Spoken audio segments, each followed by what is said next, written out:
Ok. Donc, on a un sujet. Vous savez que les parachutes qu'on traverse en ce moment, donc de la paracha de la semaine, c'est les parachutes les plus difficiles de toute la Torah. Ouais.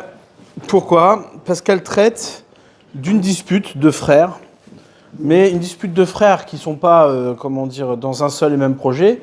On parle d'une dispute de frères qui sont dans un seul et même projet. Ouais. C'est-à-dire que des fois on peut se disputer, mais on n'a rien à voir. C'est-à-dire on est dans deux projets différents. Et donc cette dispute n'a pas d'incidence. Mais là ici, c'est une dispute qui est interne. Ouais, une dispute interne au clan Israël. Vous savez, juste pour vous donner un petit peu les éléments et que vous ayez la structure en tête, on parle des enfants de Yaakov. Yaakov qui est le troisième patriarche, et il y a eu 12 enfants, 12 garçons qui représentent les 12 tribus d'Israël. Tout ça forme ce qu'on appelle l'entité d'Israël avec ces 12 tribus. Donc aucune tribu ne peut être mise à l'écart. Pourquoi ? Parce que dès qu'elle est mise à l'écart, on perd la structure et l'identité d'Israël. Ouais, le mot Echad, c'est une allusion, Echad ça veut dire un, unité, c'est une allusion dans sa structure, dans sa formation des lettres, on a une allusion à la structure d'Israël. Echad, Aleph, Aleph c'est Yaakov, c'est le papa, Chet c'est 8, c'est les 8 enfants des deux mères, ouais, il y a eu 6 de Léa, 2 de Rachel, et 4 qui est Dalet, ouais, c'est les 4 enfants qui sont nés de Bila et Zilpa, les deux servantes. D'accord ? Donc l'unité d'Israël, elle est obligée d'inclure tout le monde, les 12 tribus. D'accord ? Ce qui n'a pas été valable dans les patriarches précédents. Ouais, par exemple, chez Abraham, il y a Ishmaël qui ne fait pas partie d'Israël. Il y a chez Yitzhak, il y a Esav qui ne fait pas partie d'Israël. Chez Yaakov, tout le monde fait partie d'Israël. Maintenant, le problème, c'est quoi ? C'est que malgré ça, malgré cette unité, ouais, eh bien, il y a une dispute entre Yosef et ses frères. D'accord ? Vous avez vu Le Prince d'Égypte quand vous étiez gosse. Je crois que c'est sorti au moment où vous étiez enfant, non ? Vous l'avez jamais vu, le dessin animé ? Le roi des rêves. Ah, le roi des rêves. C'est ça, c'est comment on dit ? Le roi des rêves ? Ouais, c'est ça. Bref, donc l'histoire elle est un peu plus connue. On a une dispute entre Yosef et ses frères. Donc la Torah nous le présente comme une forme de jalousie, c'est-à-dire que Yaakov avait une préférence pour Yosef, d'accord ? Il aimait Yosef, c'est ce que la Torah nous dit. Et donc les frères, ouais, eh bien, ils étaient, jaloux, entre guillemets. Pourquoi ? Parce qu'il s'est passé quelque chose de bizarre. Yosef, il a fait 2 rêves. Donc c'était un enfant de 17 ans, d'accord ? Et il a fait 2 rêves. Ces 2 rêves-là, un premier rêve où on voyait 12 gerbes se prosterner devant une grande gerbe, ouais, de blé, qui faisait allusion au fait que ses frères, ouais, se prosternaient devant Yosef pour être le roi. Yosef réclamait par ses rêves la royauté.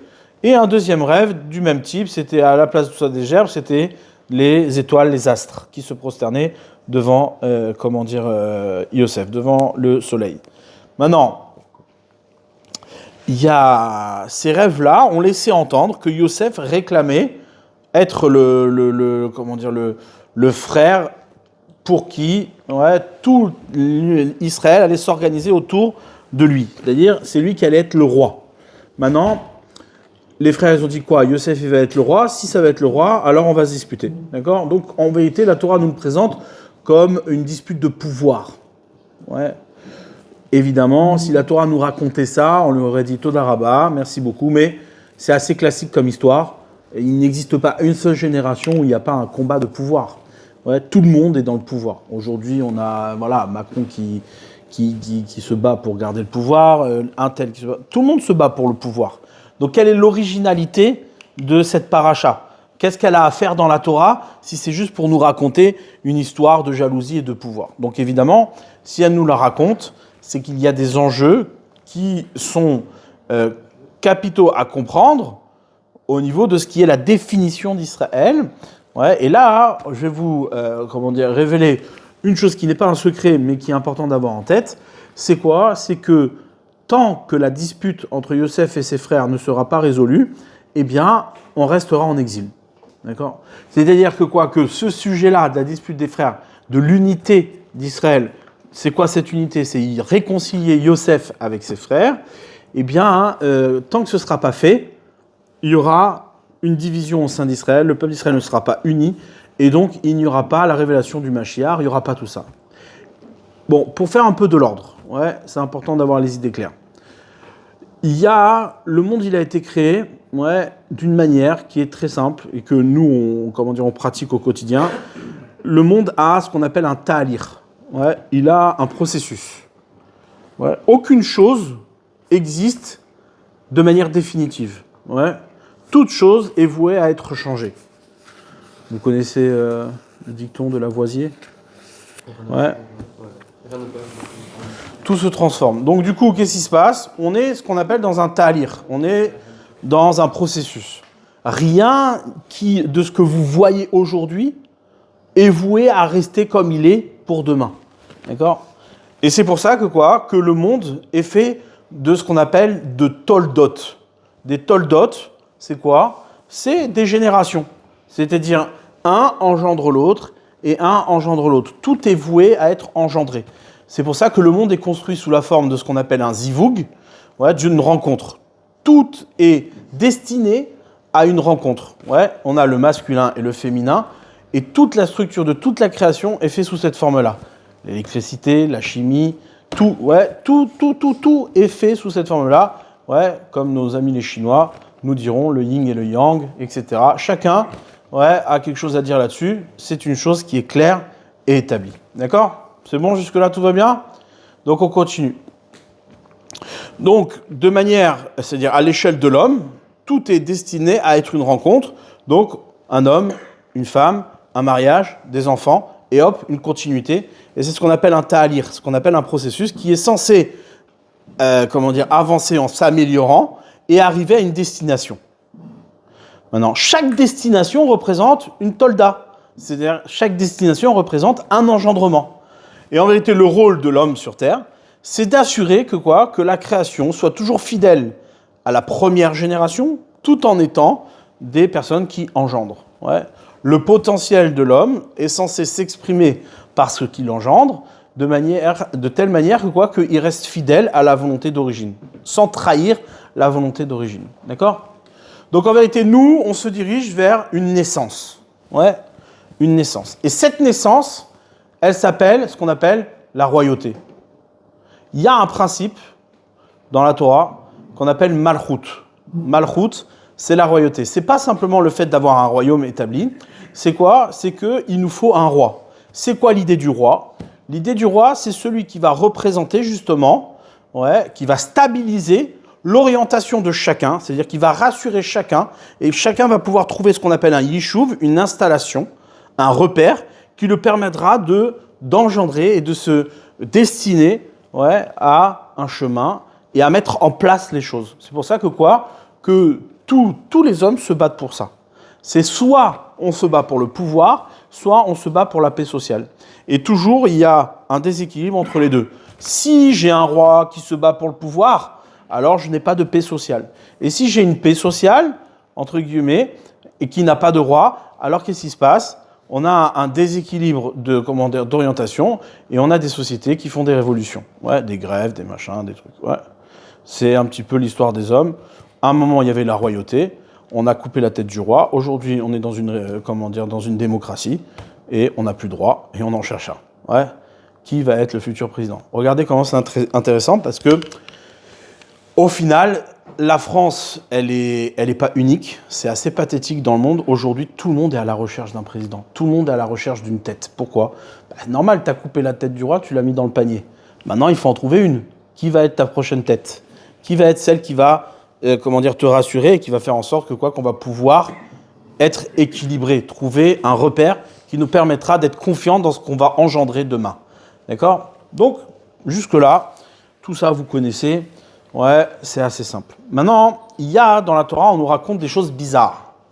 Yehuda, je ne sais pas si vous avez entendu parler de ce monsieur, Yehuda, c'est un des fils de Yaakov, mais vous savez que chez Yaakov, il y avait deux femmes principales. Il y avait Léa et Rachel. Même les deux autres femmes étaient chacune les servantes des deux femmes. Ouais, une pour Rachel et une pour Léa. Bila et Zilpa. Ouais, ça fait partie de la culture générale, ça.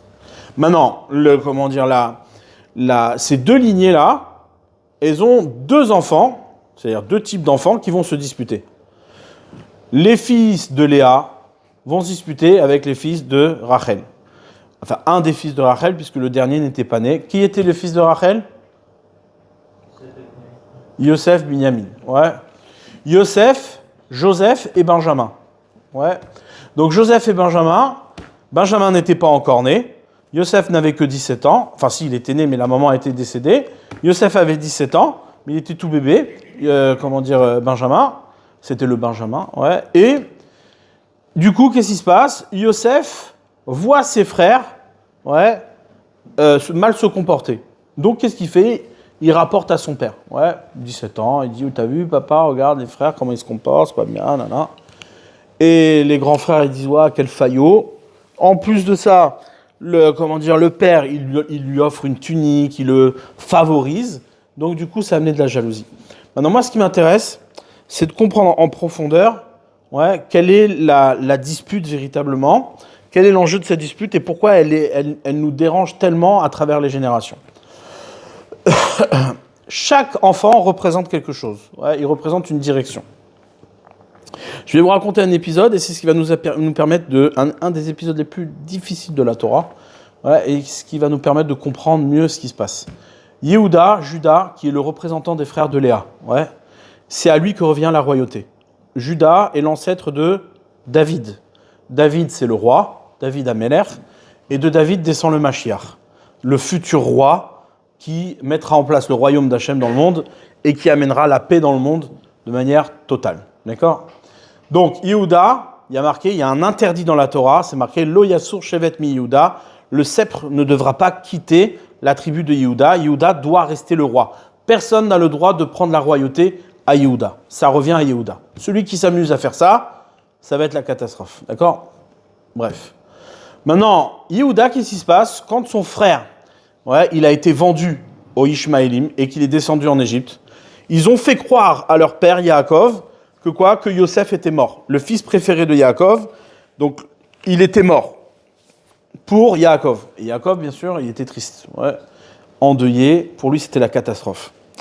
Maintenant, Yehuda, quand il a vu que son père était, triste et qu'il ne se remettait pas, eh bien, les frères, ils lui ont dit, écoute, tu vois, c'est toi, sous tes conseils à toi, regarde notre père maintenant, il n'est plus du tout capable d'assurer l'avenir d'Israël à cause de toi, donc il a été déchu. Yehuda a été déchu, et donc Yehuda s'est retrouvé exilé. Il est parti voir ce qu'on appelle les Kénaanim. Les Kénaanim, c'était les habitants d'Israël, d'accord, avec lesquels il y avait un interdit de se marier pour la tribu, pour la famille de Yaakov. Donc lui, Yehuda, il est parti en dépression. Il s'est marié avec une femme. Cette femme-là, il a eu 3 enfants, 3 garçons. Et chacun des garçons, c'est-à-dire le premier garçon, il l'a marié avec Tamar. Tamar, c'était une dame qui, était la fille du Kohen Gadol de l'époque, le grand prêtre de l'époque. Donc Tamar, qu'est-ce qui se passe? Cette fille-là, elle faisait partie d'une famille très honorable. Elle se marie au premier fils de Yehuda, et le premier fils de Yehuda a un très mauvais comportement. Je ne vais pas maintenant décrire son comportement, ça ne nous intéressera pas. Mais dans tous les cas, Hachem a puni le premier fils de Yehuda, il est mort. Donc Tamar se retrouve veuve. Il y a une loi dans la Torah, ce qu'on appelle le Lévira. C'est quoi cette loi-là? Je ne sais pas si vous avez entendu parler une fois, elle s'applique encore aujourd'hui.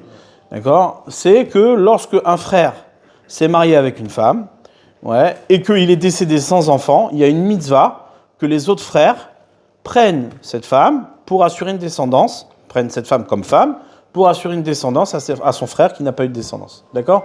Ce qu'on appelle le Lévira. Maintenant, le deuxième frère, du coup, qu'est-ce qu'il fait? Qu'est-ce qui se passe? Comment il s'appelle le frère? Jaune. Khazak. Tu vois, tu suis. Et donc, du coup, qu'est-ce qui se passe?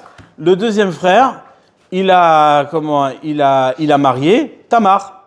Mais le deuxième frère aussi, pareil, mauvais comportement. Hachem l'a puni, il est mort. D'accord? Ça te fait rire. Elle est contente quand les gens meurent, elle est contente. Hein? Non? C'est quoi qui était marrant? Elle a pas de bol. Elle a pas de bol, ouais, ça c'est vrai. Enfin, elle est toujours vivante pour l'instant, donc ça va. Jusque-là, tout va bien.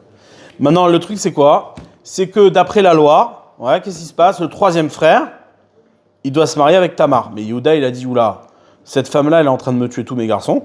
Il est hors de question que je lui file le troisième fils. Donc, qu'est-ce qu'il a fait, Yehuda? Il a retenu trop longtemps, son troisième fils. Bon, jusque-là, on dirait des histoires de famille, etc. Maintenant, il se passe un truc de dingue. Ouais. Yehuda se lève un matin, ça fait des années maintenant qu'il a laissé Tamar sans nouvelles. Il lui a dit, écoute, il est petit, il est jeune, on va attendre, il trouve à chaque fois des excuses. Tamar, elle n'a pas le droit de se remarier tant qu'ils n'ont pas fait un divorce entre le frère et elle. Donc du coup, elle se retrouve, toute seule, sans avenir, sans rien.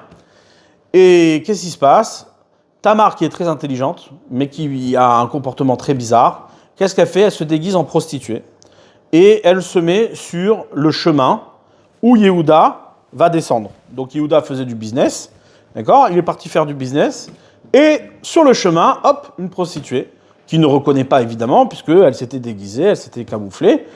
Et qu'est-ce qui se passe? Ils pactisent ensemble, et au final, ouais, Yehuda se retrouve à aller avec sa bru, ouais, ce qui est complètement interdit, évidemment. Et là, Yehuda, il s'en va, mais il n'avait pas de quoi payer. Donc du coup, il lui laisse des signes familiaux, engage, de manière à ce que le lendemain, quand il revienne, il lui apporte son dû. Maintenant, le lendemain, quand il revient, Tamar, elle sait très bien ce qu'elle a fait. Le lendemain, quand il revient, qu'est-ce qui se passe? Elle n'est plus là, Tamar n'est plus là. Bon, il dit, tant pis. Et il laisse courir l'histoire. Maintenant, des mois plus tard, Tamar est tombée enceinte. Elle est tombée enceinte de quelqu'un qu'on ne connaît pas, qu'on ne peut pas identifier. Lorsque Yehuda, il entend ça, il dit quoi? Tamar, elle est tombée enceinte? C'est-à-dire qu'elle est allée avec un homme? Mais ça se fait pas. Ouais, il est condamné à mort. D'accord? On condamne Tamar à mort. Pourquoi? Parce qu'une femme qui part avec un autre homme alors qu'elle est mariée, c'est interdit. Maintenant, qu'est-ce qui se passe? Tamar, elle dit rien. Elle se dévoile pas. Elle n'est pas en train de dire, ouais, Yehuda, en fait, c'est un charlatan. Qu'est-ce qu'elle fait? Elle prend les signes et elle les transmet à Yehuda. Et elle dit, de celui qui m'a donné ces signes, je suis tombée enceinte. Sans dire quoi que ce soit.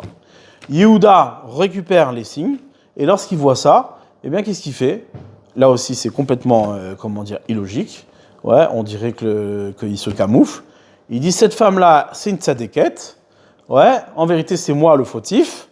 Donc il dit, tout va bien, on arrête tout. Ouais, ça va, c'est OK. Tout est OK. D'accord? Donc du coup, Tamar, elle est innocentée. Lui, malgré tout, il fait la démarche de se révéler. Il aurait pu, par son pouvoir, couper la tête de Tamar, l'exécuter, sans rien dire à personne. Ouais. Mais malgré tout, il se dévoile. Mais bon, tu te dévoiles et après, il se passe quoi?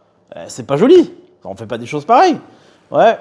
Donc on a un épisode comme ça qui est bizarre, qui est pas normal. Donc moi, je vais pas essayer de vous expliquer en profondeur ce qui se passe ici, mais malgré tout, on va essayer de comprendre un petit peu. C'est ça qui va nous permettre après de comprendre quel est le sens de cette dispute. Yehuda et Yosef représentent deux mouvements différents dans le clan d'Israël. C'est-à-dire ces deux mouvements correspondent à nos deux manières de se lier au monde. C'est là où ça commence un peu d'être difficile, d'accord? Aussi bien pour vous que pour moi, donc il faut s'accrocher. Akadosh Baruch Hu, Hachem, dans le monde, il se dévoile, mais il n'est pas visible. C'est-à-dire que tout celui qui veut voir Hachem, il peut le voir comme il peut ne pas le voir. Dieu n'est pas visible. Ouais. Seulement, Hachem, il a mis en place des relais de révélation, d'accord, qu'on appelle des midot, des comportements. Il y a des comportements dans le monde qui font que de toute évidence, Dieu agit. Il est acteur. Si tu veux le reconnaître, tu peux le reconnaître. Si tu ne veux pas le reconnaître, tu peux toujours jouer la carte de l'hypocrisie et faire semblant comme si tu n'avais rien vu. D'accord? Maintenant, la vérité, une vérité, elle se démontre de deux manières différentes. Soit par le pouvoir, soit par la reconnaissance. Ouais. C'est-à-dire, il y a deux midotes qu'on appelle Netzach, Nitzachon. Nitzachon, ça veut dire quoi en hébreu? Victoire. La victoire. Être victorieux de son ennemi, Ça ne veut pas dire que ton ennemi est d'accord. Imaginons aujourd'hui Israël arrive à imposer la paix au Moyen-Orient parce qu'il est plus fort. Est-ce que ça garantit une paix éternelle? Non. Pourquoi? Parce que l'autre, il veut vouloir se venger un jour. Quand il deviendra plus fort, il te renverra des missiles. Ouais. Gagner, c'est-à-dire imposer une vérité, imposer un pouvoir par la force, ça ne garantit pas de pérennité. Ça ne garantit pas une installation d'un royaume et une sérénité sociale. Ouais, ça ne peut pas. Maintenant, amener l'autre à reconnaître ton existence, s'il reconnaît par lui-même ton existence, ça amène de la sérénité et de la pérennité. Pourquoi? Parce qu'il ne voudra plus jamais te battre avec toi. Il a reconnu, il sait, il est conscient que tu as ta place. Donc, tant qu'on n'arrive pas à ce qu'on appelle la mida de Od, Od, ça veut dire Oda, reconnaître. Modé, Ani, Lefanecha, je reconnais, tous les matins, tu dis, je reconnais que c'est grâce à toi, etc., que je vis. Maintenant, ces deux midotes-là, soit la victoire, soit le pouvoir, soit la reconnaissance, peuvent amener à faire exister une vérité. Ouais. Par exemple, à un gosse, qu'est-ce que tu utilises comme mida? Le pouvoir. Ouais. Marius? T'as dit quoi? Qu'est-ce que tu utilises? La gifle. Ça s'appelle le pouvoir, tu vois. Avec un enfant, étant donné qu'il peut pas, il n'a pas les capacités de reconnaître une vérité, parce qu'il n'est pas intelligent, il deviendra peut-être intelligent, mais il n'est pas intelligent, qu'est-ce qui se passe? Tu lui imposes. D'accord? Maintenant, si toi, au moment où tu dois utiliser le pouvoir, qu'est-ce que tu fais? Tu dis non, mais moi je veux qu'il choisisse, je veux lui laisser la liberté, tout ça, c'est important pour moi, qu'il soit par lui-même, décide de son chemin. Le type, il est perdu, et à 15 ans, il fuit la maison. Ouais, c'est comme ça, c'est la vie. Maintenant, lorsque tu imposes une direction, qu'est-ce qui se passe? Au moment où l'enfant, il est incapable de décider par lui-même, il y a un moment de victoire, qu'on appelle, c'est-à-dire qu'on est obligé d'imposer une vérité. Maintenant, à un certain âge, où il devient plus intelligent, si tu continues à imposer ta vérité par le pouvoir, qu'est-ce qui va se passer? Il va se rebeller. Il faut que tu prennes du temps à lui expliquer que par lui-même, il peut reconnaître cette vérité parce que maintenant, il est devenu intelligent et qu'il peut construire cette vérité par lui-même. D'accord? Ces deux moments qui sont très importants, ce qu'on appelle Netzar, Od. Et donc, ces moments-là sont exactement les mêmes moments que l'on traverse dans l'éducation qu'Akadosh Baruch Hu nous donne dans l'histoire. Il y a des moments où Hachem, il a imposé sa Torah. Au moment où il a donné la Torah, qu'est-ce qu'il a fait? Il a retourné la montagne sur la tête des gens. Il leur a dit, voilà, soit vous recevez cette Torah, soit je vous tue tous ici. On fait comment? On a reçu la Torah, on a accepté. Maintenant, des années plus tard, à Purim, on a reconnu par nous-mêmes. On a dit, c'est vrai, effectivement. Et donc, la période de l'exil, c'est une période où, dans notre intelligence et notre maturité, on doit reconnaître à Hachem cette vérité. On doit reconnaître la Torah par nous-mêmes. Maintenant, tant qu'on n'a pas fait ces deux étapes, on ne peut pas installer un royaume périn. C'est impossible. Vous dormez total. Non? Ça va? Vous êtes réveillés? Aaron, c'est bon?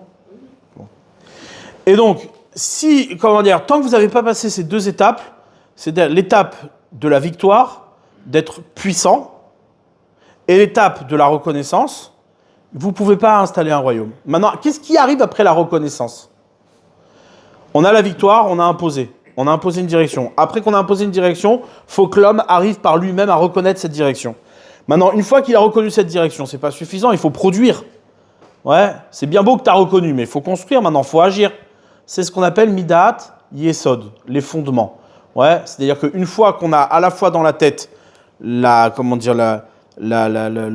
victoire, c'est-à-dire qu'on a imposé une vérité et que de l'autre côté on l'a reconnue, ces deux étapes-là nous imposent de mettre un fondement. Il faut mettre les ciments pour sceller cette vérité et faire en sorte qu'elle soit accessible à tous. D'accord?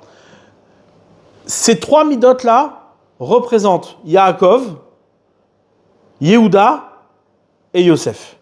Yaakov, qu'est-ce qui s'est passé? À un moment donné, il s'est battu avec son frère Esav. Et Esav, qu'est-ce qu'il a fait? Il a reconnu que Yaakov, c'était Israël. Je ne sais pas, vous vous rappelez de cet épisode? Vous vous rappelez de cet épisode? Tu te rappelles? Tu te rappelles de cet épisode? Tu te rappelles? Tu te rappelles ou pas? Moyen. Donc, qu'est-ce qui se passe? Vous savez que quoi? Que Yaakov, il s'est battu avec l'ange d'Esav. Il a eu un combat qui a duré toute une nuit. Et dans ce combat-là, qu'est-ce qui se passe? À la fin, Yaakov, il a gagné. Il a été plus fort que l'ange. Ouais. Et qu'est-ce qui se passe? Il lâche pas l'ange. Il lui dit, écoute, tu pars pas tant que tu reconnais pas que je suis Israël. Donc à la fin, qu'est-ce qu'il a fait l'ange? Il a dit, bon, ça va, je reconnais, ça va, t'es Israël. Et il lui a donné son nom. Il a nommé Yaakov Israël. Ouais. Ça, c'est une victoire. Il lui a imposé. Il a été plus fort. Yaakov a été plus fort dans son comportement envers Esav. Il a gagné l'Yetzer-Hara. Seulement, qu'est-ce qui se passe? Le fait que quoi qu'il soit plus fort, Esav n'a pas reconnu que c'était Israël. Il a juste été battu, vaincu. Maintenant arrive Yehuda. Yehuda, comme son nom l'indique, ouais, Yehuda, ouais, c'est reconnaître, modé. Yehuda, il a le pouvoir, il a la force d'arriver à reconnaître les choses, à amener la reconnaissance dans le monde.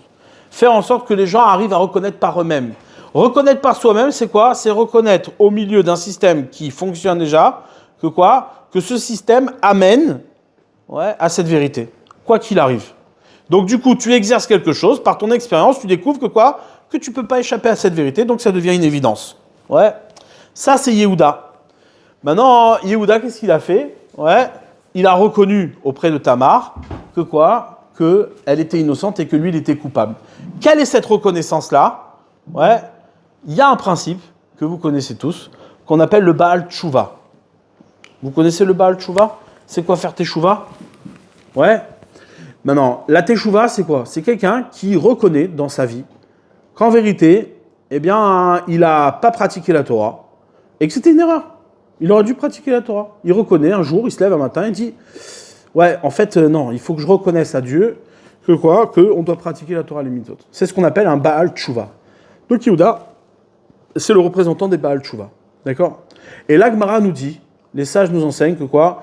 Que là où les Baal Tshuva se tiennent, les tzadikim, ouais, ne peuvent pas se tenir. C'est-à-dire qu'ils ont une supériorité. Le Baal Tshuva a une certaine supériorité sur le tzadik. Bon, ça, c'est la phrase la plus populaire, celle qui est plus connue. Mais il y a une deuxième phrase aussi, ouais, qui est que le tzadik, là où il se tient, le Baal Tshuva non plus ne peut pas se tenir. C'est-à-dire que chacun a un avantage sur l'autre. Celui qui est tzadik, qui n'a jamais fauté, qui a toujours été dans la Torah et les mitzvot, il a un avantage sur celui qui a fait teshuva. Et celui qui a fait teshuva, il a un avantage sur celui qui n'a pas fait teshuva, c'est-à-dire qui a été tout le temps tzadik. Quel est l'avantage de l'un sur l'autre? Très simple. Celui qui a fait teshuva, il a déjà goûté à toutes les bêtises du monde. Et donc il sait que quoi que ça vaut rien. Ouais, quelqu'un qui a fait teshuva, Yehuda, ouais, Yehuda, il arrive, il est parti avec une Kénaanite, il a abandonné le projet de son père, il a vendu son frère, et il a vu que ça l'a amené où? Ça l'a amené nulle part. Ça l'a amené à partir avec sa bru et la mettre enceinte, d'accord? Et être, réputé d'aller avec des prostituées. C'est tout ce que ça lui a amené. Ouais. Alors tu peux dire oui, tu peux jouer la carte du oh bah c'est la vie, c'est le monde, c'est comme ça que ça fonctionne, ouais. Il y a plein de gens qui y arrivent, ouais. Madoff pendant des années, ça a bien marché, ouais. Maintenant, qu'est-ce qui se passe? Strauss-Kahn, ou d'autres encore. Vous voulez des noms? J'en ai plein. Ouais, des exemples, il n'en manque pas. Maintenant, le truc, c'est quoi? C'est qu'à un moment donné, bah, qu'est-ce qui se passe? La vérité, elle explose et tu te rends compte que t'es ridicule. À un moment donné, t'as fait le fier, t'étais le plus fort, et puis d'un coup, on découvre la vérité. Bah, t'es plus rien. Ouais. Ce monde-là, il nous amène à reconnaître que quoi? Qu'on a été mauvais. Mais tant que t'es dans l'Yetzer-Hara, tu peux créer l'illusion d'être un mec bien. Ouais. Ça nous arrive à tous. Tout le monde est victime de ça. C'est-à-dire, tant que tu es dans l'Yetzer-Hara, tu justifies ton Yetzer-Hara. Tu es dans la bêtise, tu te crois intelligent, donc du coup, tu roules des mécaniques. Ça marche bien pour toi, personne n'est au courant de ce que tu es. D'accord? Mais le jour où on commence à être au courant de ce que tu es, bah là, c'est plus délicat. Tu peux plus jouer, tu peux plus jouer un personnage. Et donc là, tu es face à ta vérité. Et là, deux solutions. Soit tu fais tchouva, soit tu t'entêtes et tu deviens un bandit. Ouais. Donc, qu'est-ce qu'il a fait, Yehuda? Il a fait tchouva. Il aurait pu dire, bon, on coupe la tête de Tamar et on camoufle l'histoire sous le tapis. Il n'a pas fait ça. Ouais. Il a reconnu. Et il s'est tapé une mauvaise réputation. Eh ben, c'est pas grave. Ouais, il a reconnu. Maintenant, cette reconnaissance-là, elle va amener une certaine stabilité dans le clan d'Israël. Ouais, c'est-à-dire que quoi? Que Yehuda commence à se réconcilier avec l'idée que quoi? Qu'on doit revenir vers le tzaddik. Le tzaddik, c'est celui qui n'a jamais fauté. C'est-à-dire que quand tu fais tchouva, tu reconnais Que quoi? Que celui qui n'a jamais fauté est un repère pour toi. Quand tu commences à faire ça, tu donnes la possibilité au tzaddik d'activer ce qu'on appelle le yesod, les fondements. Le tzaddik, c'est le bâtisseur. C'est qui le tzaddik, le représentant des tzaddikim dans le clan Israël? Les Kohanim. Les Kohanim, c'est les prêtres qui sont au Beth Amikdash et qui mettent en forme et qui bâtissent et qui préservent la synagogue. Pour vous donner une représentation, aujourd'hui, le tzaddik, c'est celui qui vient prier à la synagogue et qui s'assure que quand le Baal Tshuva, qui n'a pas encore fait Teshuva, il a besoin de faire Kaddish, il y a Minyan. Ouais. Sinon, le Baal Tshuva, il arrive à la synagogue, il voit qu'il n'y a personne, il dit « Ah, ils sont les tzaddikim pour tenir la barre ». Et là, il commence à réaliser, il dit « Oh, ouais, il n'y avait personne ». Bah oui, c'est normal, il n'y a plus personne. Ouais. Donc ça fonctionne comme ça, le clan Israël fonctionne comme ça. D'un côté, il y a ceux qui vont faire Teshuva, et de l'autre côté, il y a les tzaddikim. Ouais. Maintenant, je vais terminer avec une petite idée, je ne vais pas vous tenir trop longtemps. Ouais. Moi, ce qui m'intéresse, c'est de définir la notion de dispute. Ouais, la notion de dispute, qui est une dispute qui dure, et qui dure, et qui dure. Ouais. Une fois que Yehuda, on a fait d'abord devancer la reconnaissance de cette vérité, alors on peut attaquer la construction. Mais si on commence la construction tant qu'on n'a pas reconnu une vérité, ta construction elle est vouée à l'échec. Ouais. Dans la modernité, on refuse les deux autres étapes qu'on a désignées, la victoire et la reconnaissance. On essaie de sauter la reconnaissance. Tant qu'on a le pouvoir, on ne veut pas reconnaître. Et qu'est-ce qu'on fait? On bâtit, on construit sans avoir eu de reconnaissance. Qu'est-ce qui se passe? Tout ce qu'on va bâtir va tomber. Il est important dans n'importe quelle étape, dans n'importe quel projet, d'arriver à cette maturité, avant de construire quoi que ce soit, d'arriver à reconnaître les choses. De reconnaître une vérité. Dans n'importe quel projet que tu t'investis d'ailleurs. C'est-à-dire, c'est pas que dans la Torah et les mitzvot, c'est dans tout. Si pour toi, dans ta tête, c'est pas clair que tu dois faire dentaire, et que tu commences à construire ton cabinet, qu'est-ce qui va se passer? Dans 2 ans, tu vas remettre en cause tout. Tu auras dépensé de l'argent pour rien. Et tu vas dire non, mais en fait, c'est pas ce que je voulais faire. Ça arrive souvent. Il y a plein de gens comme ça, des capricieux. Il y a beaucoup de capricieux. Il y a des gens qui s'investissent dans un projet, ils signent sur un projet, et puis, la semaine d'après, ils disent non, mais tout compte fait, c'est pas vraiment ce que je voulais, c'est pas ça. Non, quand tu t'investis dans un projet, c'est que déjà en amont, tu avais été clair dans ta tête. Si tu n'as pas été clair dans ta tête, si tu n'as pas été modé, si tu n'as pas reconnu, tu ne peux pas bâtir. Tout ce que tu bâtis, c'est du sheker, c'est du mensonge, et donc le Mashiach, il ne peut pas venir. Regardez ce qui se passe aujourd'hui. Il est très simple d'analyser l'histoire telle qu'elle se présente à nous. Tant qu'on n'a pas été modé, on ne peut rien faire. Maintenant, le secret de l'unité d'Israël, c'est ça. C'est la reconnaissance de l'un et de l'autre. C'est-à-dire que le Baal Tshuva est celui qui doit d'abord commencer à reconnaître que sans le tzaddik, il n'y a pas d'Israël.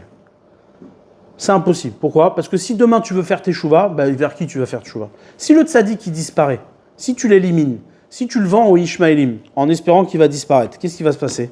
Le jour où tu voudras faire teshuva, tu ne trouveras personne. Tu ne sauras pas c'est quoi le repère. Qui c'est qui va tenir la barre? Tu vas faire teshuva sur quoi? Sur rien, tu vas inventer un nouveau judaïsme. Maintenant, si le tzaddik il reste en place et que tu le reconnais, même si maintenant tu n'as pas fait teshuva, mais tu dis non, mais si un jour je fais teshuva, il faut que le tzaddik il soit là. Il faut que je le préserve. Parce que sans lui, je n'aurais jamais où aller. Quand je serai mature et quand je vais reconnaître mes erreurs, je n'aurai pas de repère, j'aurai personne. Donc du coup, la reconnaissance de Yehuda, c'est elle qui doit primer, c'est elle qui doit être première. Mais après, chose très importante que le tzaddik doit faire, c'est quoi? C'est que le tzaddik, il n'a pas le droit, une fois qu'on lui a reconnu que c'est lui le repère, il n'a pas le droit de garder la royauté. Il n'a pas le droit d'être celui qui garde le pouvoir. Pourquoi? Parce que si le tzaddik garde le pouvoir, ça veut dire que quoi? Que tout le pouvoir revient aux tzaddikim, revient à ceux qui sont au service de Dieu. Et si tu fais ça, alors les gens vont reconnaître dans le tzaddik une certaine supériorité qui ne lui est pas due. Regardez quelqu'un qui reconnaît une vérité. Quand il reconnaît cette vérité, il ne peut pas se dire propriétaire d'une vérité. Quelqu'un qui a fait des bêtises toute sa vie. Je vous raconte une petite histoire que le Talmud y raconte. Il y a un certain monsieur qui s'appelait Eliezer ben Dourdaya. Eliezer ben Dourdaya, c'est un monsieur qui toute sa vie, il est parti avec des prostituées, il faisait collection, c'était son désir profond. Ouais. Des femmes, les femmes. Ouais, ça peut s'inverser, il y a les femmes, il y a les hommes, peu importe. Ouais. Aujourd'hui, la ta'ava, ce qu'on appelle les désirs, ouais, tout le monde tombe dedans, tout le monde est dedans. Vous savez très bien ce que c'est, vous êtes suffisamment grand maintenant pour reconnaître. Alors si vous ne reconnaissez pas, il va falloir que je vous l'impose, mais maintenant je sais que vous reconnaissez clairement qu'aujourd'hui, la débauche, c'est le Yetzira principal du monde. Ouais, il n'existe pas une seule personne aujourd'hui qui n'est pas touchée par ça. Donc, c'est-à-dire, c'est la saleté dans laquelle on est. Ouais, c'est la saleté dans laquelle on est. Et il y avait un monsieur qui s'appelait Eliezer Ben Dourdaya qui, lui, collectionnait ces saletés. Il y en a plein des gens comme ça. Des Eliezer Ben Dourdaya, ça court les rues. Ouais, il y en a plein. Et donc, il arrive à un certain moment dans sa vie. Moi, je connaissais quelqu'un comme ça, pareil. Il voulait pas se marier, il était bien avec les filles, machin, il avait 2 filles en filles.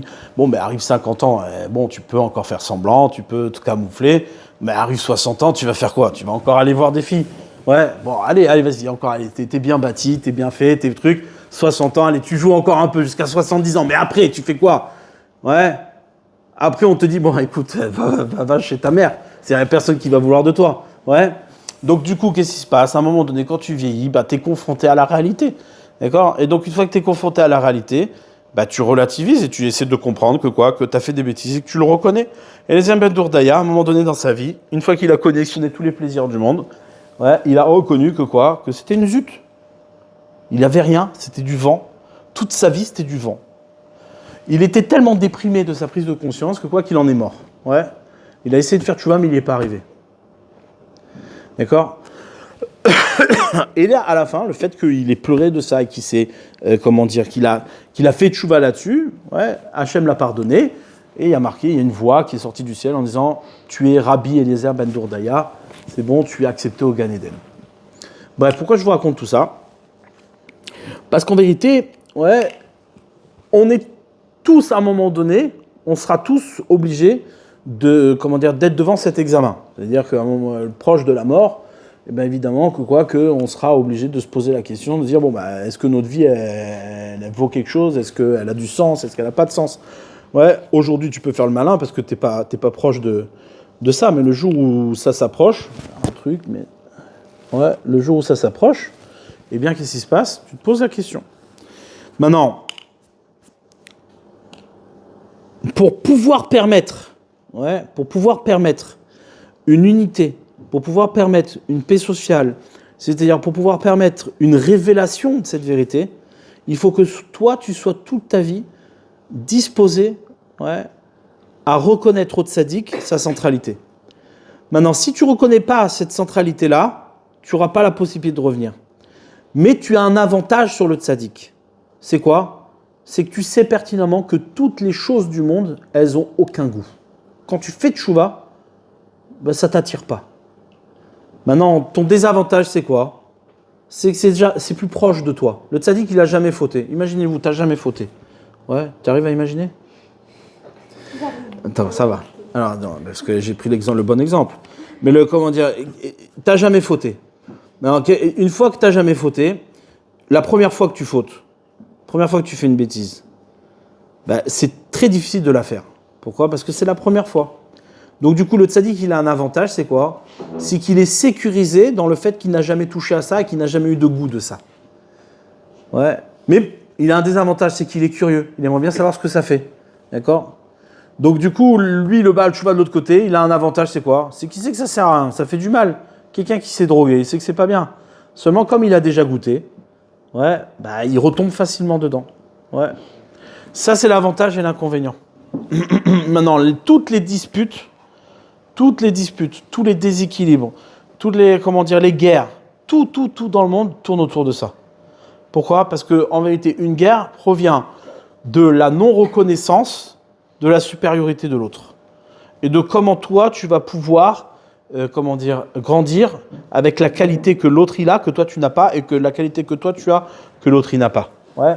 C'est ce qu'on appelle le zivouk, c'est ce qu'on appelle la rencontre. Sans rencontre, tu ne peux pas construire de royaume. Tu ne peux pas construire tu ne peux pas bâtir. Ouais. C'est pour ça que comment ça s'appelle le mariage est tellement fondamental dans le judaïsme. Ouais. C'est-à-dire pourquoi le mariage est tellement fondamental? Pas parce qu'il faut se marier ou que parce qu'il faut avoir des enfants. Je parle au niveau structurel. Ce qu'il y a de, d'important, hein, c'est de comprendre que ce que tu donnes va enrichir l'autre. Souvent, souvent les gens ils réfléchissent à l'envers. Ouais. Et il dit non, moi toi tu t'inspires de moi et moi je m'inspire de toi. Non, c'est pas comme ça qu'il faut réfléchir. Parce que tout est centralisé sur toi. Ouais. Comment tu dois réfléchir? Tu dis, moi, je te donne quelque chose qui va t'enrichir, qui va t'aider toi à devenir ce que tu dois devenir. Et l'autre doit reconnaître que sans ça, il ne peut pas devenir ce qu'il doit devenir. Et vice-versa. Ouais. Cette subtilité-là, elle est très importante. C'est pour ça qu'aujourd'hui, toutes les disputes tournent autour de ça. C'est-à-dire qu'en Israël, aujourd'hui, les disputes tournent autour de celui qui étudie la Torah, celui qui n'étudie pas la Torah. L'avenir d'Israël, il tient sur ceux qui bâtissent et pas sur ceux qui glandent. Et ceux qui glandent te disent non, l'avenir d'Israël tient sur ceux qui glandent et pas sur ceux qui bâtissent. Ouais. Mais l'un avec l'autre, on n'a pas le droit de bâtir si on n'a pas reconnu. Ouais. Et même si on a reconnu, on n'a pas le droit de prendre le pouvoir à celui à qui ça revient. Ouais. Le tzaddik n'a pas le droit de garder ce pouvoir-là. Pourquoi ? Parce que tout est une question de prétention. Ouais. Donc il faut tout le temps réfléchir à savoir si tu veux prendre le pouvoir sur ton Yetzirah, même individuellement, c'est comme ça. Ouais, ce que je vous dis, c'est un peu difficile à dire, mais prenez dans votre quotidien, seul, face à vous-même. Ouais, seul face à vous-même. La question du Yetzirah, elle ne peut pas se résoudre si vous êtes prétentieux. C'est impossible. Ouais. La première des choses, c'est d'accepter que tu n'es pas tzaddik parce que tu es glorieux, parce que tu es puissant, parce que tu es capable. Tu es tzaddik parce que tu reconnais. Tu reconnais que sans l'aide d'Hachem, sans le rôle que tu dois admettre, c'est que tu es révélateur de quelque chose. Tu es garant de quelque chose. Tu es responsable de quelque chose. Ouais. La notion de responsabilité, c'est elle qui est la dimension la plus importante. Pourquoi ? Parce qu'au final, tu portes quelque chose qui ne t'appartient pas. Et en vérité, ces deux frères-là, Yosef et Yehuda, chacun devait porter l'autre. Yosef devait porter Yehuda et Yehuda devait porter Yosef. Tant qu'on n'arrive pas à ça, on ne peut rien faire. C'est impossible, tu ne peux pas avancer. Ouais. Tu ne peux pas avancer. Et malheureusement, aujourd'hui, ouais, chacun vit isolé. Chacun vit dans son monde. Ouais, parce qu'on est arrivé dans un monde de tolérance absolue, en prétextant qu'au final, la tolérance, ouais, c'est ce qui nous protège, puisque chacun a le droit de faire ce qu'il veut. Et donc, du coup, on n'est plus du tout responsable de l'autre. Quand tu vois un type qui se comporte mal, ouais, tu dis non, mais moi, ça ne me regarde pas, c'est son problème. Ouais, mais en vérité, c'est pas vrai. C'est pas vrai. Je vais vous raconter une petite histoire. Moi, quand je suis arrivé à Montpellier, moi, j'ai grandi à Montpellier, d'accord ? Donc, j'ai fait ma bar mitzvah dans les synagogues de Montpellier, au moment où vous étiez peut-être même pas nés, d'accord ? Et donc, j'ai fait ma bar mitzvah à Mazal Tov. Ouais, la synagogue qui est juste à côté. Et quand je suis revenu, on a fait la tfila avec mes enfants. Donc, c'était Akiva. Ouais, Israël était un peu plus grand, mais Akiva, on revenait à peine d'Israël, d'accord ? C'est-à-dire que on avait fait 2 ans à Toulouse, mais bon, les 2 ans qu'on a passés à Toulouse, c'est-à-dire il y avait encore l'effet d'Israël. On vivait vraiment, même encore aujourd'hui, on vit encore dans notre monde, mais moins qu'avant. Ouais, moins qu'avant. On est un peu plus tolérant. Non ?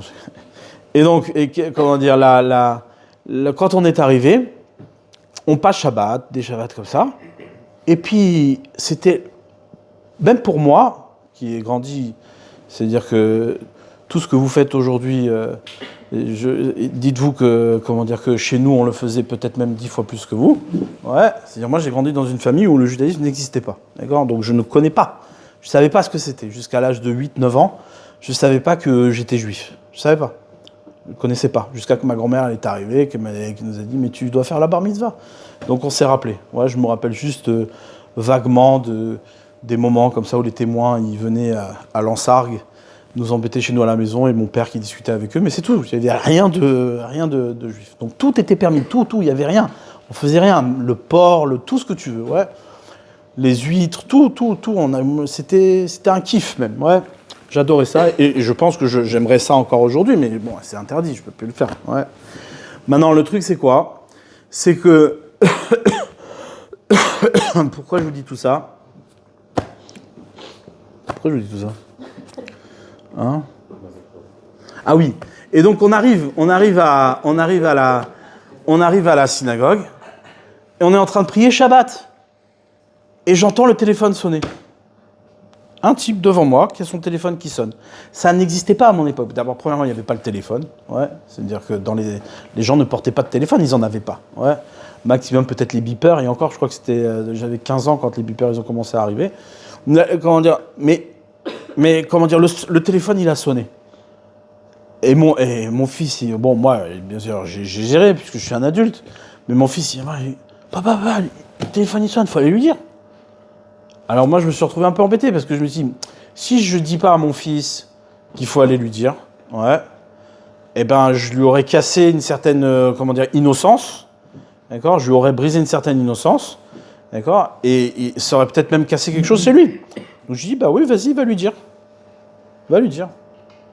Donc il est allé lui dire, ouais. Tu veux dire, mais faut pas. Mais lui, il a dit ça comme un enfant. Un enfant qui vient de Bnei Brak, qui pour lui, c'est impossible. Pas Bnei Brak ou Jérusalem, peu importe. D'accord? Et pour lui, c'est impossible que le téléphone il sonne Shabbat. C'est comme n'importe quoi. Ouais. Donc du coup, il est allé le voir, il lui dit, mais tu peux pas avoir le téléphone Shabbat. Bon, l'autre, il a vu un enfant, il n'allait pas le frapper. D'accord? Il s'est retenu. D'accord? Mais par contre, il est venu me voir après. Ouais. Il me dit, mais tu te rends compte, ton fils fait une réflexion comme ça? Je dis, mais c'est un gosse de 6 ans. Il a 6 ans. Il dit, ouais, mais c'est quand même. Et là, je me suis dit, mais en vérité, tu te rends compte, si tu n'arrives pas à accepter une remarque d'un gosse de 6 ans, c'est que déjà dans ta tête, tu refuses complètement l'idée qu'un jour tu puisses faire tes choix. Ok, tu as le téléphone qui a sonné, c'est pas grave, tu es dans ce monde-là. Aujourd'hui, tu es comme ça. Mais accepte l'innocence d'un gosse qui, lui, est dans la Torah et les mitzvot. Si tu n'acceptes pas cette innocence-là, comment tu vas pouvoir faire pour protéger un Talmud Torah? Comment tu vas pouvoir faire pour protéger une école qui étudie la Torah? Tu pourras pas, c'est impossible. Parce que tu n'as pas cette reconnaissance.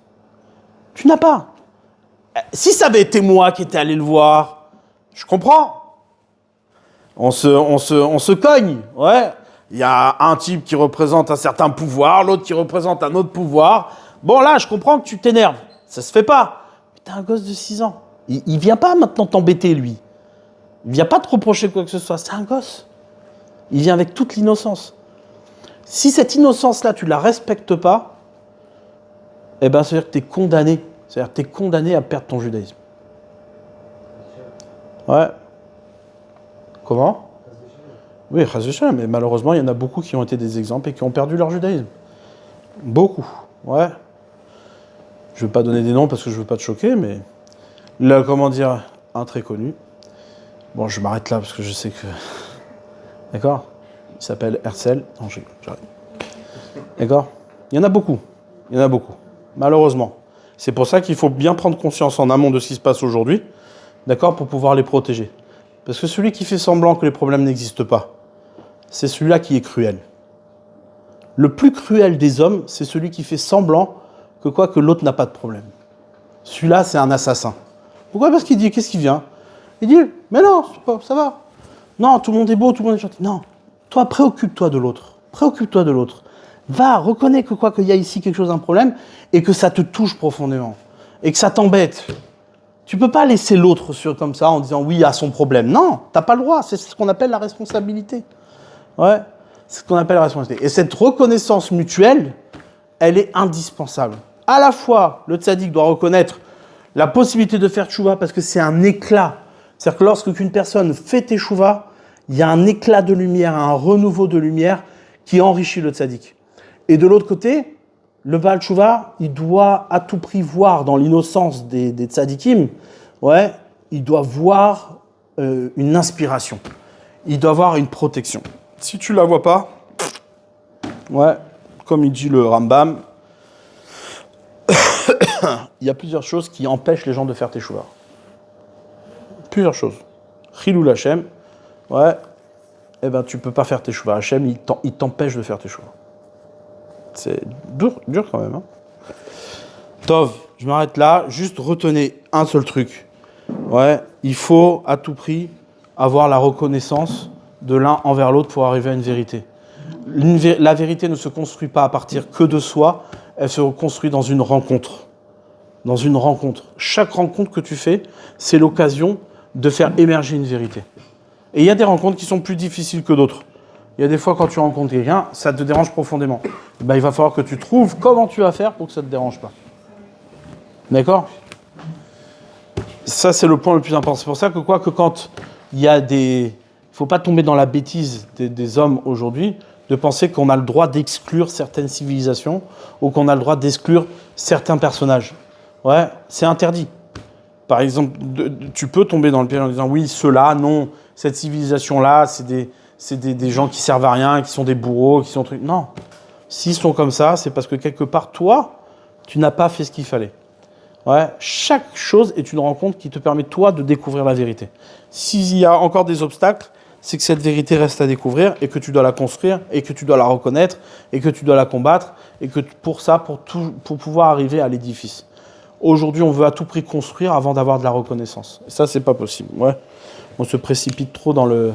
Comment dire, dans la... Et c'est marrant parce que, regarde, par exemple, aujourd'hui, dans le gouvernement, la seule préoccupation, c'est de voter le budget. Ouais, c'est-à-dire qu'en vérité, ils s'en foutent d'avoir un gouvernement. C'est juste qu'on a peur que si le budget n'est pas voté... D'ailleurs, ils ont fait une loi spéciale, ils appellent ça. Ouais. Vous suivez les avocats ou pas ? Ils ont fait une loi spéciale pour faire en sorte que le pays puisse continuer à fonctionner. Parce que si le pays continue pas... Mais on n'a pas de gouvernement.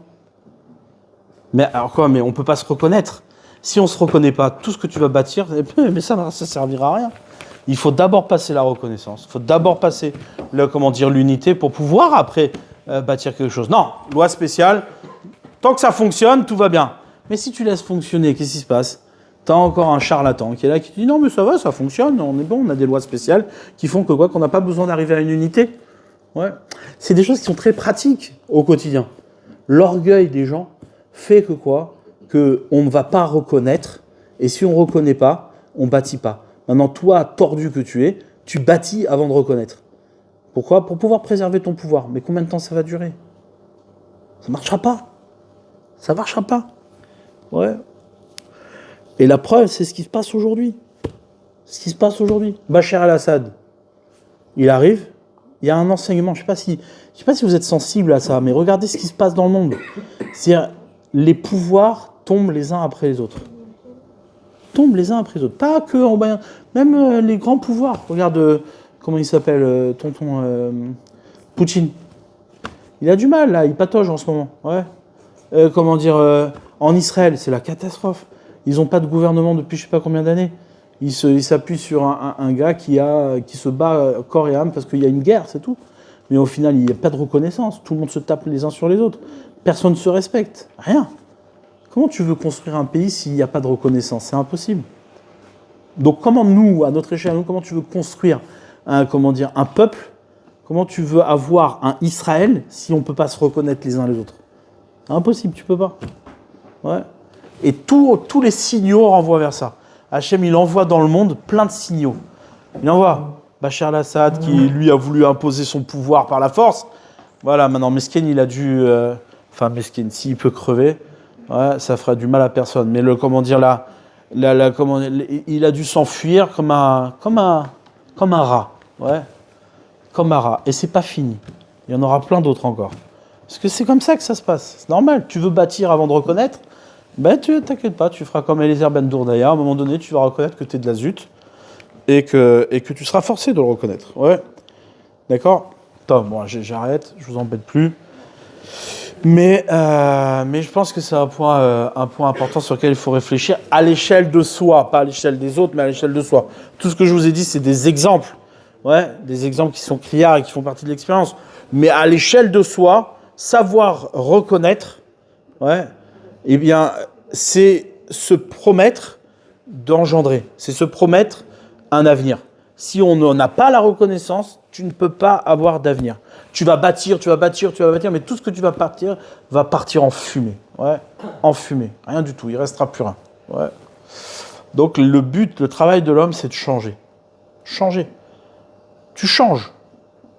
Il faut changer. Si tu ne changes pas, ça veut dire que tu n'as pas le pouvoir d'engendrer. Et si tu n'engendres pas, ça veut dire que tu n'es pas responsable pour les générations à venir. Tu te lèves pas la tefila le matin, change. Tu ne dis pas, non mais c'est comme ça que je vois le monde. Ouais, non, tu peux pas dire comme ça, c'est impossible. Tu changes. Ouais. Tu manges pas cachère, tu dis non, c'est impossible de manger cachère pour moi parce que, eh ben, tu manges pas cachère, change. Qu'est-ce qu'il y a? Ouais, c'est ce que je disais hier. J'ai un ami qui a eu un accident. Il a eu un accident. Ouais. Il a eu un accident de santé. Et cet accident de santé-là, eh bien, il a vraiment, c'est-à-dire, il a eu un miracle. Un miracle. Mais quand il nous arrive un miracle, on a beaucoup de mal à le reconnaître. Ouais, c'est difficile à reconnaître un miracle. Pourquoi? Parce que, par exemple, je sais pas moi, demain, une personne, elle a un accident et elle s'en sort. Bon, ben, elle va dire, ouais, c'est incroyable, mais la vie, elle reprend le dessus. Ouais. Et tu tasses un petit peu tout ça. Pourquoi? Parce que, c'est normal, tu reprends le pouvoir, tu reprends la direction. D'accord? C'est pour ça qu'il est important de faire ce qu'on appelle une Seudat Odaya. De faire un repas de remerciement. À chaque fois qu'on a une épreuve dans la vie et qu'on la passe, c'est bien de faire un repas de remerciement. Ouais. Le type, il a failli passer. C'est un S. Ouais. Tu as un accident, cérébral. Et le type s'est retrouvé à l'hôpital le moment où ça lui est arrivé. Donc il a été pris en charge, sauvé. D'accord? Maintenant, réfléchis 2 secondes. Ouais, réfléchis 2 secondes. D'où vient le pouvoir de guérir? D'où vient le pouvoir de guérir? Voilà, Yosef, il s'est coupé le doigt. Ouais.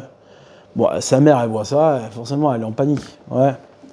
Maintenant, elle est en panique, c'est la catastrophe, il a perdu le doigt, il faut aller, il faut machin.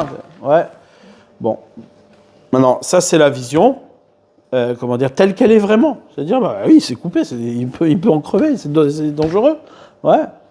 Maintenant, mais toi, sur le moment où ça t'arrive, ouais, t'es pas en train de penser à la guérison déjà. Tu peux pas penser à la guérison, c'est impossible. D'accord? Parce que le type, il a le doigt coupé.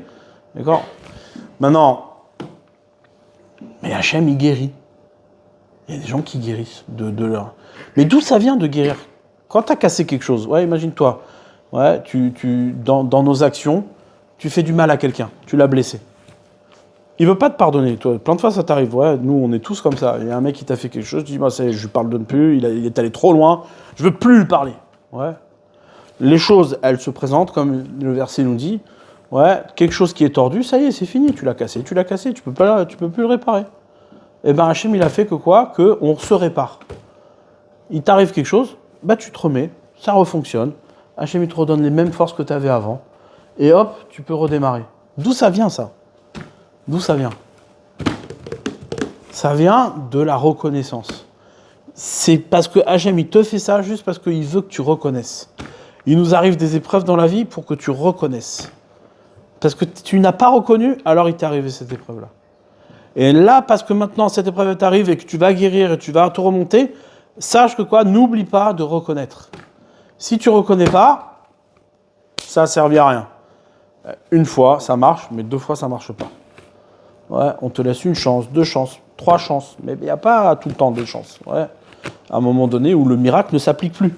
Et guérir, c'est un miracle. Guérir, c'est un miracle. Faire tes chouvas, c'est un miracle. Pourquoi je dis ça? Parce que le but de l'homme, c'est de changer. Le but de l'homme, c'est de changer. Et changer, c'est possible. Changer, c'est possible. Toi, ouais, je sais ce qui bloque dans la teshuva. Ce qui bloque dans la teshuva, tu dis, mais non, je vis dans un monde où c'est pas possible. Ouais. Regarde, faire Shabbat, c'est impossible. Je peux pas. J'ai j'ai ci, j'ai ça. Mais en vérité, dès que tu vas le faire, tu vas voir qu'en fait, c'est hyper simple. C'est juste que les gens, pour eux, c'est plus possible. Ouais. Quand on a commencé à manger cachère, j'avais un oncle qui était marié avec une chrétienne fervente. Ouais. À Noël, elle avait sa crèche. Et nous, on allait toutes les années à Noël chez elle. Il y avait le Jésus, la Marie. Je me rappelle quand j'étais gosse, je jouais avec mes cousins. Et ils avaient une Marie comme ça dans la chambre. Et quand on jouait au foot avec, on n'arrêtait pas de la faire tomber. Mesquena, Marie, elle n'en pouvait plus, tu vois. Et donc à chaque fois qu'elle tombait, eux, ils l'embrassaient. Ben moi, je savais pas. Elle me dit, ah, embrasse-la. J'embrassais Marie. Ouais. J'ai embrassé Marie. D'accord. Maintenant, le truc, c'est quoi? Bon, Marie s'est pas remis. Hein. Elle est tombée. Mais comment dire, donc quand on a commencé à faire tchouva, mon oncle, c'était un choc. Un choc. Ouais. Donc du coup, bon, on continue à aller chez eux. Et ben, nous, dans notre tolérance, on va dire, dans notre ouverture, eh bien, eux, ils la supportaient pas. Ils supportaient pas cette ouverture. Et je me suis toujours posé la question, je me dis, mais en vérité, eux, pourquoi ils sont dérangés? Eux, tout va bien. Ils sont restés avec leur crèche, avec leur jambon, avec tout le truc. Mais que nous, on mange cachère, en quoi ça les dérange? On vient chez eux, on passe un bon moment, on rigole, on est trucs, on est des amis, on est la famille. En quoi ça te dérange? C'est quoi qui leur dérange? Ce qui leur dérange, c'est quoi? C'est de voir qu'on peut changer. Et si toi, tu peux changer, c'est-à-dire que moi aussi, je dois changer. Et dit, si je dois changer, ah ben non, c'est pas ce que je veux. Donc tu dégages. Et ben, vous savez, pendant des années, jusqu'à qu'il est tombé malade, il parlait même pas à ma mère. Juste pour ça. C'est choquant quand même, non? Juste pour ça.